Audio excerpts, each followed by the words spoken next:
Quarantine this, quarantine that. Since the start of the COVID-19 outbreak, online searches of the word quarantine have increased by 10,000%.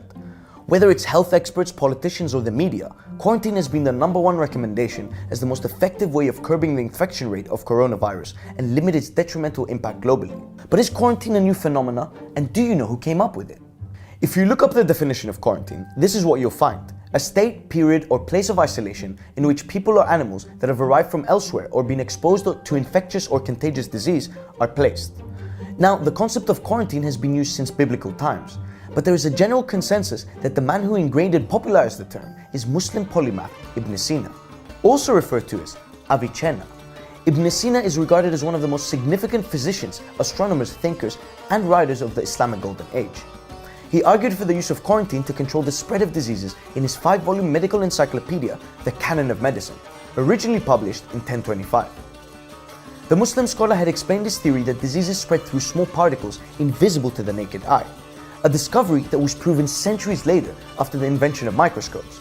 So as you can see, Ibn Sina was clearly a visionary way beyond his time. He came up with the concept of al-Arba'iniya, which translated from Arabic means 40 days.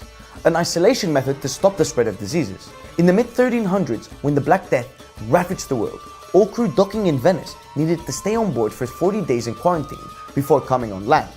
The Venetians called it quarantina, and that's how we get the word quarantine. Ibn Sina's influence resonated in both the Eastern and Western worlds. His book Canon of Medicine was translated into Latin in Spain in the 12th century. And in Italy, the University of Bologna, the oldest European university, was the first to adopt his works as the base of its medical education in the 13th century. And so, from the 13th century to the 17th centuries, Ibn Sina's encyclopedia became the foundation of Western medical education programs. Fast forward to 2020, and now humanity at large faces the unprecedented threat of COVID-19. And we find ourselves once again taking a page from Ibn Sina's book.